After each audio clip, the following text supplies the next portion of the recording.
Be ready. 5 seconds. Start. I wish to thank my fellow countrymen for the confidence reposed in me and for affection and goodwill they have shown me not only as president but indeed all through my public life covering a span of over 50 years. As you are all aware, during my term as president, it fell to my lot to examine and decide constitutional issues the like of which none of my predecessors had been called upon to face. Constitutional experts may have differences of opinion about the correctness of some of my decisions, but the people, by their verdict, approved of the way I had dealt with the situation. Having regard to the background against which the general elections to the Lok Sabha in January 1999 were conducted, I felt a special responsibility in the matter and was anxious to ensure that elections should be free, fair, and peaceful.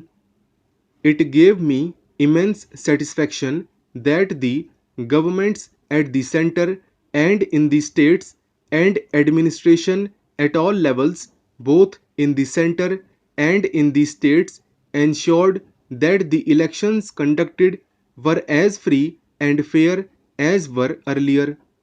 While the lamp of democracy has been extinguished in some countries around us, we have reason to feel pleased that we have adopted and have been following the democratic system of government.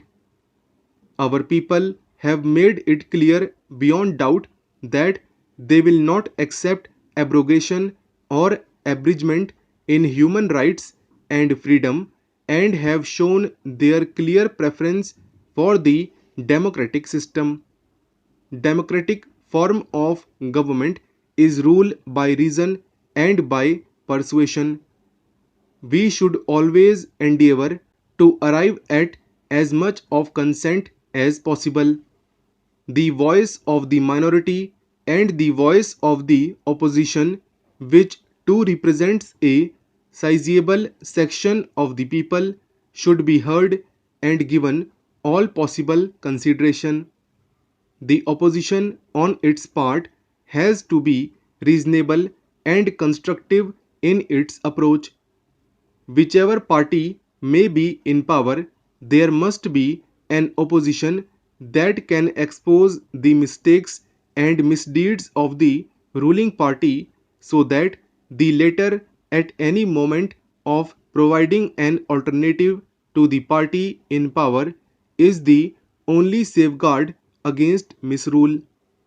It is a matter of regret that over the years a united opposition which can provide an alternative to the party in power has not evolved. In the absence of a strong opposition, work of the government is not challenged. Democracy is not just a political system. A mere facade of elections and an assembly of elected representatives is not the totality of its content. It is essentially civilized conduct of human relations and affairs. Restraint and moderation, understanding and accommodation, decency and uprightness are the basic values that go to build a sound democratic system. If we ponder over the country's political scenario and examine how far our conduct of public affairs is inspired by these qualities, we can have little cause for satisfaction. As I have said, our people have shown a clear preference for the democratic system, but if we make a mockery of it, will the public, whose disillusionment is daily growing. Accept this state of affairs for long. I have often spoken about disparities in income and wealth distribution, a phenomenon which came to government's notice over 20 years back and led to the appointment of a committee to inquire into the matter. Disparities have become accentuated since then. Concentration of wealth, apart from its socially undesirable consequences, has disturbing implications for the working of our democratic system, which I need not elaborate. While there is little doubt that large investments for development over the successive 5-year plans have added to the country's wealth for the majority of our people, there has been no marked improvement in living standards.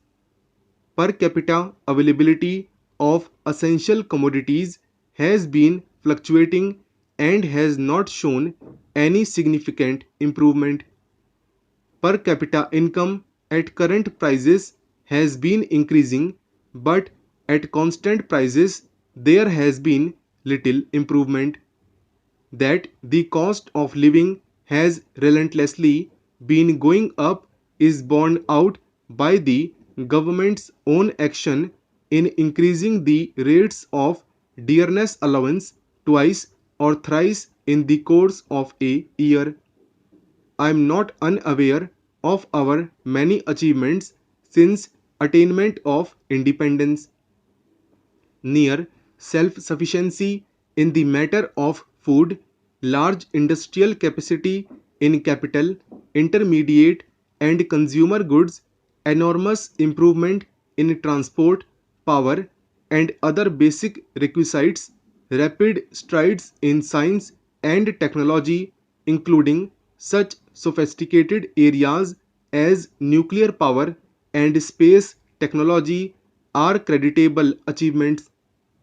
A nation that has achieved so much in the short span of 50 years gives promise of ability to bring about a better life for the mass of its people.